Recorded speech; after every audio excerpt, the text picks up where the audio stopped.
Hi, I'm Tami Utley. Today we're going to be doing a lighted wreath, a cake.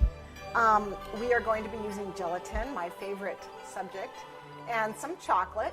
So some of the things we're going to use is, you have a choice. You can use either some spray, cooking spray, just some plain cooking spray, or you can use shortening. We're of course going to be using my water balloons that I love so much. And if you have a problem blowing them up, a pump or a friend. We're going to be using some of the unflavored gelatin, and I use my clamps to help me not get my fingers all gooky. We'll need a knife, a sharp knife tool, like a X-Acto knife, and then I use a regular knife tool, some toothpicks. We're going to be making a cake like a wreath. This is a 10-inch pan. If you don't have a bundt pan or a pan that's got, the hole in the center, it's a bundt pan, that's 10 inches. I don't have one, so I made my own. I just used a 10-inch pan and a 4-inch pan, sprayed flour, and then sprayed the outside of this and floured it, put it inside and poured the batter, and I got a perfect bundt cake. If you don't have that, you can bake a 10-inch and use a cutter to cut the center out of your cake, okay, to make your own bundt cake. But it is a wreath, so we want the center, a hole in the center, okay? We got that. We're going to need some buttercream. We're going to use assorted luster dust. We're going to have Christmas ornaments on our wreath, and they're going to be chocolate Christmas ornaments. So these luster dusts will work really well. I've got a couple different colors, but any of the dark colors. So just any colors though that you like, or if you want to do all one color, whatever you care for your own ornaments.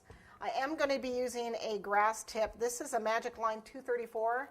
But any kind of a grass tip will work. I just wanted a big one because I know my hand's going to get tired piping pine needles all the way around my wreath. We are going to use some silver. This is new silver. And some alcohol to paint the ends of our light bulbs, the metal part.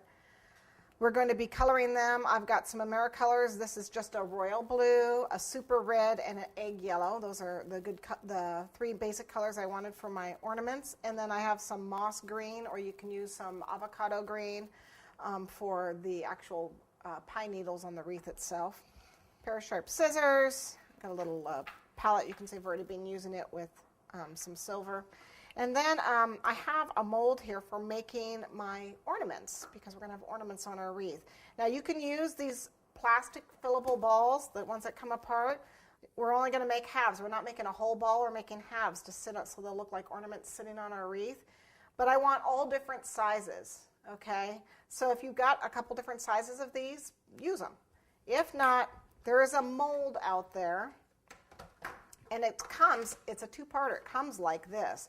It's actually 6 different sizes, and this is like one size, a front and a back, one size, and then there's a couple more sizes here. So you get, 6 complete spheres, but 6 different sizes, which is really cool. And since I want all different sizes of ornaments on my wreath, this was perfect for me. So I just use this. It comes in a set, easy to find. Okay, and then I've got my cotton gloves and some dark chocolate that we can melt. Okay, you can also use, since we're going to paint it, you don't need it shiny, you could probably use some semi-sweet chocolate chips or something like that. They'll probably work just fine.